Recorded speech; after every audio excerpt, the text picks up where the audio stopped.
Good morning student. आज हम लोग ऑर्गेनिक कंप्लीट करने के बाद में एक नया चैप्टर स्टार्ट कर रहे हैं, बायोमॉलिक्यूल्स।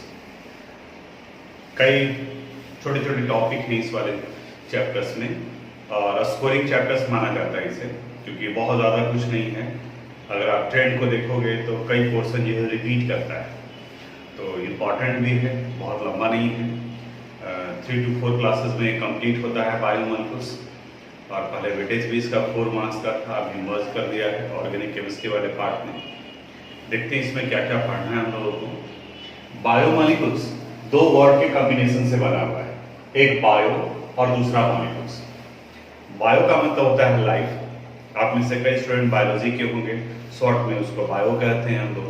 और मॉलिक्यूल समझ रहे हैं आप, किसी भी सब्सटेंस का सबसे छोटा सा part which exist in free state but not participate in a chemical reaction is called molecule. तो बायोमॉलिक्यूल, बायो और मॉलिक्यूल दोनों के मिलने से बना हुआ है। मॉलिक्यूल्स में लाइफ नहीं होता है, तो कहा जाता है द नॉन लिविंग सब्सटेंस। जैसे आप ग्लूकोज ले लें, प्रोटीन ले लें, विटामिन ले लें, तो इन सब में खुद लाइफ नहीं होता है। तो the non living substance which support the life of living organism are called biomolecules. यानी कि वैसे सब्सटेंस जिसमें खुद लाइफ नहीं हो लेकिन जो लाइफ को सपोर्ट करता हो, लिविंग ऑर्गेनिज्म के लाइफ को सपोर्ट करता हो, उन्हें हम लोग बायोमॉलिक्यूल्स कहते हैं। जैसे कार्बोहाइड्रेट्स पाया जाता है शुगर में, कार्बोहाइड्रेट्स पाया जाता है ग्लूकोज में। तो शुगर और ग्लूकोज में खुद लाइफ नहीं होता है, बट ये आपके बॉडी फंक्शन को प्रॉपर तरीके से वर्क करने में हेल्प करता है, सपोर्ट करता है लाइफ को।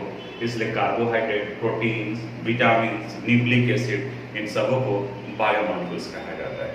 तो ये बायोमॉलिक्यूल्स का डेफिनेशन हुआ। अब एक एक करके इस चैप्टर्स में हम लोग को पहले कार्बोहाइड्रेट्स के बारे में डिस्कस करना है। कार्बोहाइड्रेट्स है, फिर विटामिन है, फिर प्रोटीन्स हैं और फिर न्यूक्लिक एसिड है। कई टॉपिक इस बार के एग्जामिनेशन में रिमूव किया है, तो सिलेबस आपके पास में पता है। आप उस सिलेबस को देखोगे, ऐप में भी डाला हुआ है सिलेबस, वहाँ से भी आप चेक कर सकते हो। लेकिन हम पूरे टॉपिक को डिस्कस करेंगे, क्योंकि बिहार बोर्ड वाले ने सिलेबस नहीं हटाया है, तो उनको पूरा टॉपिक पढ़ना होगा, तो इसलिए हम पूरे चैप्टर्स को बताएंगे। तो ये बायोमॉलिक्यूल्स से रिलेटेड हुआ। अब इस बायोमॉलिक्यूल्स में सबसे पहला पार्ट है कार्बोहाइड्रेट। कार्बोहाइड्रेट। अब इस कार्बोहाइड्रेट का कई डेफिनेशन है। जैसे यहां अगर आप देखोगे तो इसे भी दो पार्ट से मिलकर के बना हुआ है, कार्बो और ये हाइड्रेट्स। यानी स्टार्टिंग में कहा गया it is the hydrate of carbon. Carbon के हाइड्रेट को कार्बोहाइड्रेट कहा जाता है, and which has general formula CnH2nOn, जो CnH2nOn को फॉलो करता है, and it is the hydrate of carbon. लेकिन फिर बाद में जैसे बाकी दूसरे केमिकल सब्सटेंस का एनालिसिस करते चले गए, तो पता चला कि कई वैसे भी कार्बोहाइड्रेट्स हैं जो इस जनरल फार्मूला को फॉलो नहीं करता है। पहले जो फॉलो करता है उसको देखें। जैसे कॉमन कार्बोहाइड्रेट्स में आता है ग्लूकोज, और ग्लूकोज का अगर मॉलिक्यूलर फार्मूला देखेंगे हम लोग तो C6H12O6 आता है। यह बिल्कुल इस जनरल फार्मूला पर फिट बैठता है। N की जगह पर 6 रख दो, तो जहां Cn है वहां 6 हो गया, तो 2N की जगह पर 12 हो जाएगा, ON की जगह पर 6 हो जाएगा। यानी ये जनरल मॉलिक्यूलर फार्मूला को फॉलो करता है। लेकिन अगर आप सुक्रोज यानी कि शुगर को देखें, तो शुगर के केस में फार्मूला होता है C12H22O11, और ये इस मॉलिक्यूलर फार्मूला पे फिट नहीं बैठता है, क्योंकि अगर N का वैल्यू 12 रखते हैं तो यहाँ 24 होना चाहिए था और यहाँ भी 12 होना चाहिए था। अगर N का वैल्यू 11 रखते हैं तो यहाँ फिट बैठता है, यहाँ फिट बैठता है, लेकिन कार्बन में 12 हो जा रहा है, ये 11 होना चाहिए था। तो पहला पॉइंट ये आया कि कई वैसे कार्बोहाइड्रेट्स भी हैं जहां इनका जनरल फार्मूला ये नहीं आता है, और कुछ वैसे भी केमिकल सब्सटेंस हैं जो इसी जनरल फार्मूला को फॉलो करता है, लेकिन वो कार्बोहाइड्रेट नहीं। जैसे एसिटिक एसिड, जिसे इथेनोइक एसिड कहा जाता है। एसिटिक एसिड का मॉलिक्यूलर फार्मूला देखो, ये होता है CH3COOH। अब यहां पर कार्बन के 2 एटम्स हैं, हाइड्रोजन का 3 and 1 4 हो गया, और ऑक्सीजन का 2 हो गया, यानी ये भी C2H4O2 है। अब अगर N की जगह पर वैल्यू आप 2 डाल दो, तो देखो यहाँ पर CnH2nOn, यानी कि इसको ये फॉलो कर रहा है। तब यहां आया कि कुछ वैसे भी केमिकल सब्सटेंस हैं जिनका जनरल फार्मूला इस कार्बोहाइड्रेट के जनरल फार्मूला से मैच करता है, लेकिन ये कार्बोहाइड्रेट्स नहीं है, यानी कि इस डेफिनेशन में कुछ चेंज करने का गुंजाइश है। और अभी का जो मॉडर्न डेफिनेशन हम लोग याद रखते हैं कार्बोहाइड्रेट्स के लिए, तो वहां बोला जाता है carbohydrates are optically active. 2-3 point ध्यान में रखोगे और उसी को कंबाइन करके डेफिनेशन बना दो। Carbohydrates are optically active. याद कीजिए, हम लोग हैलोकेन हैलोजन में पढ़े थे, कोऑर्डिनेशन कंपाउंड में भी पढ़े थे कि जो chemical substance plane polarized light को आइदर क्लॉकवाइज या एंटी क्लॉकवाइज डायरेक्शन में रोटेट करता है उन्हें ऑप्टिकली एक्टिव सब्सटेंस कहते हैं। तो कार्बोहाइड्रेट्स ऑप्टिकली एक्टिव होने चाहिए। कार्बन के कंपाउंड है तो दूसरे वे में कह सकते हो कि इट मस्ट हैव कायरल और asymmetric carbon atom. Optically active polyhydroxy, polyhydroxy, hydroxy यानी कि OH ग्रुप, और पॉली का मतलब हो गया कि एक से ज्यादा होना चाहिए।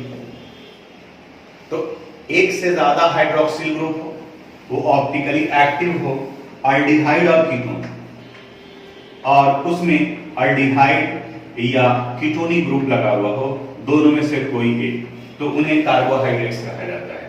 और the compound which give such compound on hydrolysis, या फिर वैसे कंपाउंड जो ये सारे प्रॉपर्टीज को शो नहीं करते हैं, लेकिन इनका जब हाइड्रोलिसिस कराते हैं तो ये इस तरीके के कंपाउंड शो करते हैं, उन्हें कार्बोहाइड्रेट्स कहा जाता है। फिर से एक बार definition, carbohydrates are optically active polyhydroxy aldehyde और कीटोन, और the compound which give such compound on hydrolysis are called carbohydrates. इन्हें कार्बोहाइड्रेट्स कहा जाता है। और इस कार्बोहाइड्रेट्स का जनरल फार्मूला में भी थोड़ा चेंज किया गया और कहा गया कि it has general formula CnH2ON, यानी कि ये होना चाहिए। तो यहाँ कार्बन का नंबर अलग है, यहाँ इनका नंबर अलग है, तो ये डिफर कर सकता है। H2N कई जगह पर N डैश कर दिया जाता है, जैसे यहाँ पर भी आप देखो, इस जगह पर N की जगह पर अगर हम लोग N डैश की जगह 11 कर दें और यहाँ पर 6 करिए 12 कर दें, तो ये इसका मॉलिक्यूलर फार्मूला पे फिट बैठता है। तो ये डेफिनेशन हुआ कार्बोहाइड्रेट के केस में। तो जहां तक पीडीएफ में भी दिया हुआ है उसको आप कॉपी कर लीजिए। कार्बोहाइड्रेट्स के डेफिनेशन के बाद में अब आते हैं हम लोग कार्बोहाइड्रेट्स के क्लासिफिकेशन पर। कार्बोहाइड्रेट्स का यहाँ क्लासिफिकेशन किया गया है उनके नंबर ऑफ हाइड्रोलिसिस प्रोडक्ट से, यानी वाटर के प्रेजेंस में अगर इसे ब्रेक करते हैं तो कितने डिफरेंट कार्बोहाइड्रेट्स का फॉर्मेशन होता है, उसके अनुसार से इनको 3 पार्ट में बांटा गया है। एक को कहा गया है मोनोसैकेराइड, सैकेराइड शुगर को कहा जाता है, आगे के क्लासिफिकेशन में भी पढ़ेंगे। Monosaccharide, oligosaccharide, saccharide and polysaccharide. Polysaccharide. अब वैसे कार्बोहाइड्रेट, मोनो का मतलब सिंगल होता है, अगर किसी सब्सटेंस को आप ब्रेक करते हो तो वो एक से ज्यादा में ही टूटेगा। तो मोनो कहने का मतलब ये हुआ कि वैसे कार्बोहाइड्रेट जो फर्दर हाइड्रोलाइज नहीं होंगे, यानी कि जो सिंपलेस्ट फॉर्म ऑफ कार्बोहाइड्रेट होगा उन्हें मोनोसैकेराइड कहा जाता है। ये single unit of carbohydrates. Oligosaccharides उन्हें कहा जाता है which give on hydrolysis to give 2 to 10 units of monosaccharide, जो 2 से 10 मोनोसैकेराइड यूनिट्स का फॉर्मेशन करते हैं उन्हें ओलिगोसैकेराइड कहा जाता है। And the carbohydrate which on hydrolysis give more than 10 units of monosaccharide, यानी जो सिंपल है, जो हाइड्रोलाइज नहीं हो सकता है, उन्हें मोनोसैकेराइड कहा गया। which on hydrolysis give 2 to 10 units of monosaccharide, उन्हें ओलिगोसैकेराइड कहा गया। और जो मोर देन 10 यूनिट्स का फॉर्मेशन करता है उन्हें पॉलीसैकेराइड कहते हैं। अब ओलिगोसैकेराइड को फिर आप फर्दर क्लासिफाई कर सकते हैं, जैसे 2 to 10 यूनिट हो गया, तो अगर आप कह रहे हैं कि 2 यूनिट्स का जो फॉर्मेशन करेगा, तो अगर 2 यूनिट्स का फॉर्मेशन करेगा तो उन्हें डाइसैकेराइड कहा जाएगा। अगर ये 3 यूनिट्स का फॉर्मेशन कर रहा है तो ट्राइसैकेराइड कहा जाएगा, टेट्रासैकेराइड, पेंटासैकेराइड, हेक्सासैकेराइड, यानी कि ये सब डाई से लेकर के डेकाहाइड्रेट तक इन सब को हम लोग ओलिगोसैकेराइड में रखते हैं। फिर से एक बार, on account of the number of hydrolysis product A carbohydrate can be classified as monosaccharide, oligosaccharide, and polysaccharide. Monosaccharide is the simplest form of carbohydrate which cannot be further hydrolyzed, जो hydrolyze नहीं हो सकता है. Oligosaccharide, it can give 2 to 10 units of monosaccharide, and it can further classified as disaccharide, trisaccharide, and so on. And the carbohydrate which on hydrolysis give more than 10 units of monosaccharide is called polysaccharide. उन्हें polysaccharide कहा जाता है. ये हो गया उनके number of hydrolysis product के अनुसार से. फिर एक और क्लासिफिकेशन है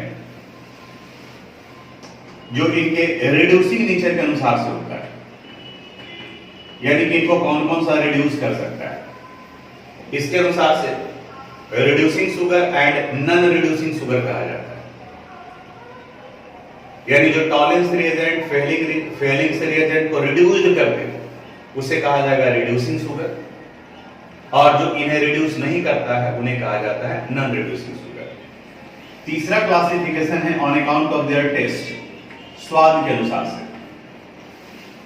टेस्ट करने पर जो मीठा लगता है उसे हम लोग शुगर कहते हैं, और जो मीठा नहीं लगता है उसे हम लोग नॉन शुगर कहते हैं. इसे शुगर का वर्ड से सैकराइड भी बना है.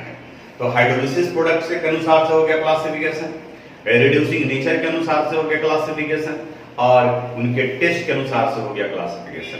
अब यहाँ पर इस चैप्टर में हम लोग को सबसे पहले मोनोसैकेराइड के बारे में पढ़ना है.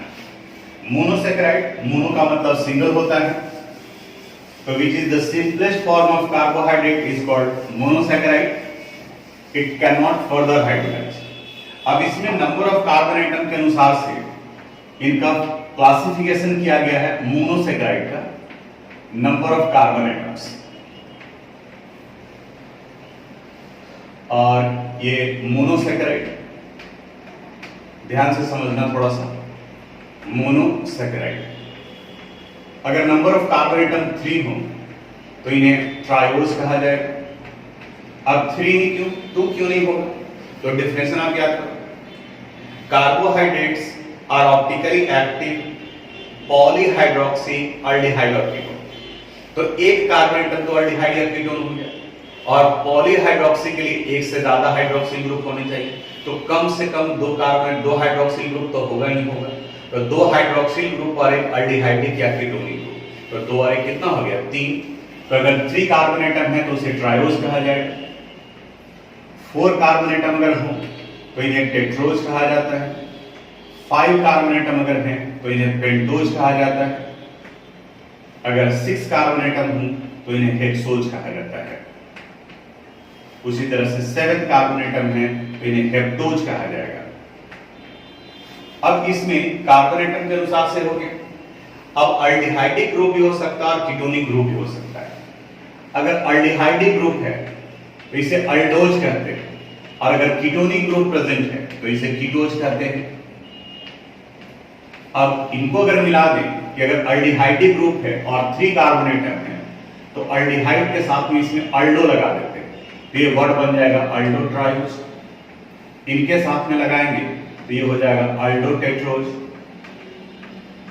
उसी तरह से अगर कीटोनिक ग्रुप है तो इसे कहा जाएगा कीटो ट्रायोज,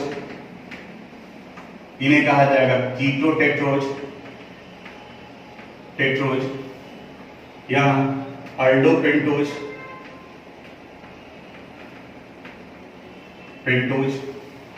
इसे कहा जाएगा अल्डो हेक्सोज,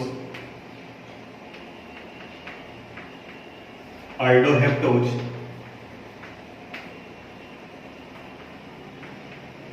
और इस जगह पर keto pentose, keto hexose and keto heptose. ये आपके एनसीईआरटी बुक में भी टेबुलर फॉर्म में दिया हुआ है. तो अब अल्डो और कीटो का मतलब समझे.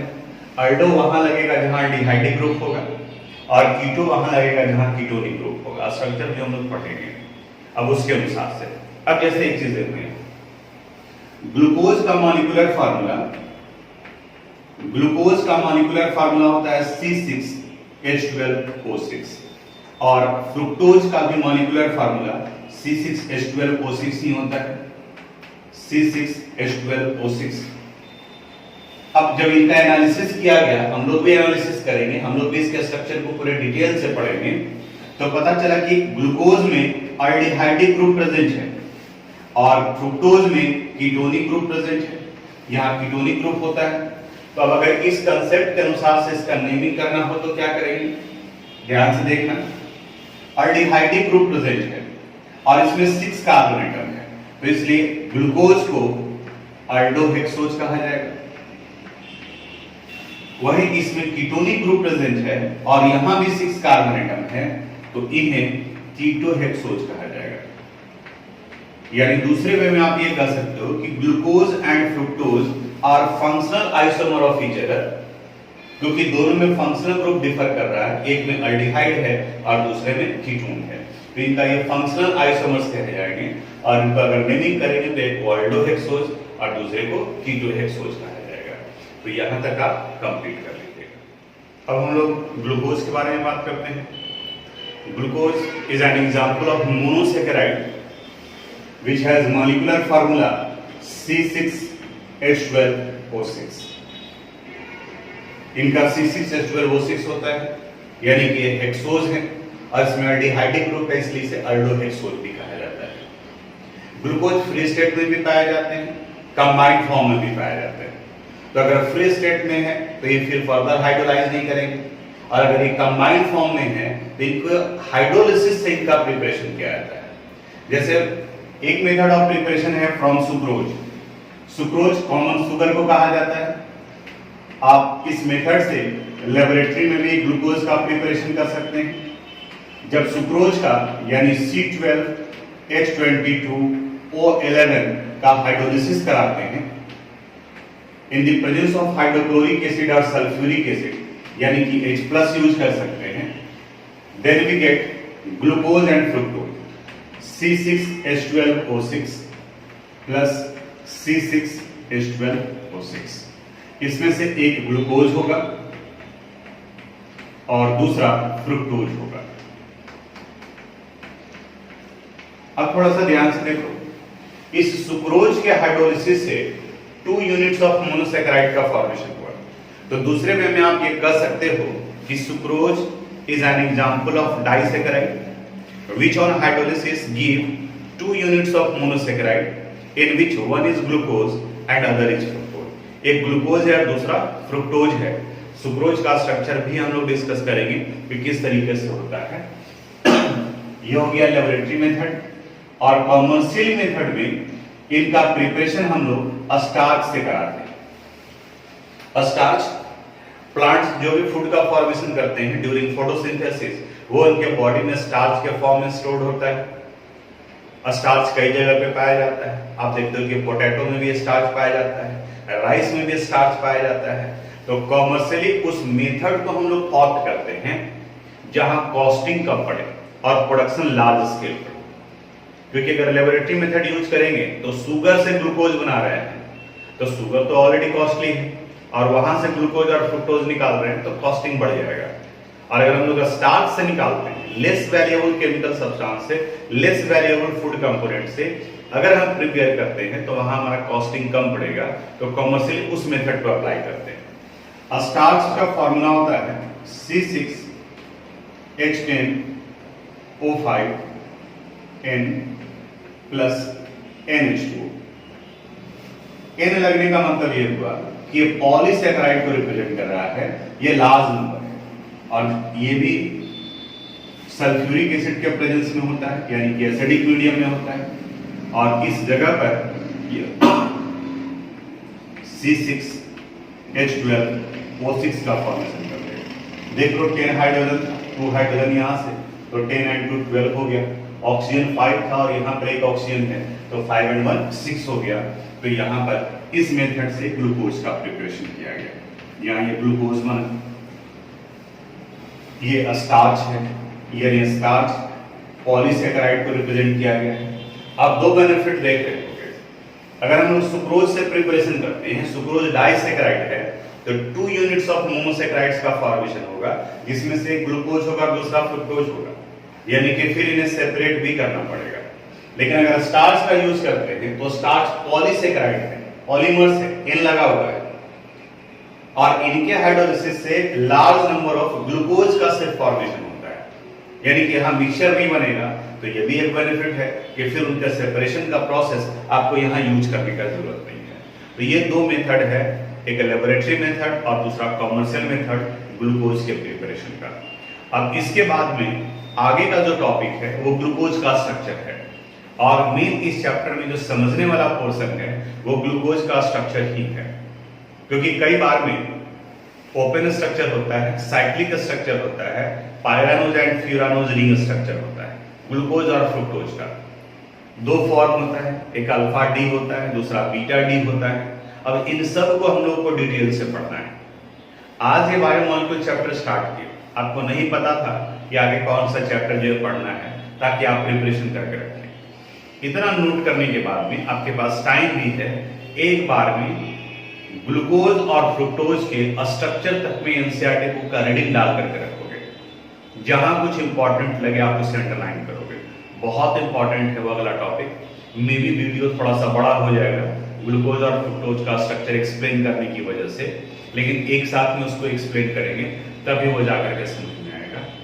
तो उसको थोड़ा सा देख करके रखिएगा, और उसके बाद फिर बाकी का फिर थ्योरेटिकल पार्ट है, लेकिन स्ट्रक्चर जो है वो जब तक समझ में नहीं आएगा बनेगा नहीं, और स्ट्रक्चर आप रट करके नहीं बना सकते हैं। तो उसको थोड़ा सा आप देखिएगा। रिएक्शन पर बेस्ड है, कैसे हमें पता चलेगा कि एल्डिहाइडिक ग्रुप है, कैसे पता चला कि इसमें 5 हाइड्रोक्सिल ग्रुप है, ये ऑप्टिकली एक्टिव कैसे कहा जाएगा, ये डेक्सोरोटेटरी होंगे या लिवोरोटेटरी होंगे, ये कैसे पता चलेगा, ये सारा कुछ है उसमें। तो एक बार में आप रीडिंग डालोगे। तो आज बायोमोलिक्यूल स्टार्ट किए हैं, अगले क्लास में इसको और आगे कंटिन्यू करेंगे। आज यहीं तक।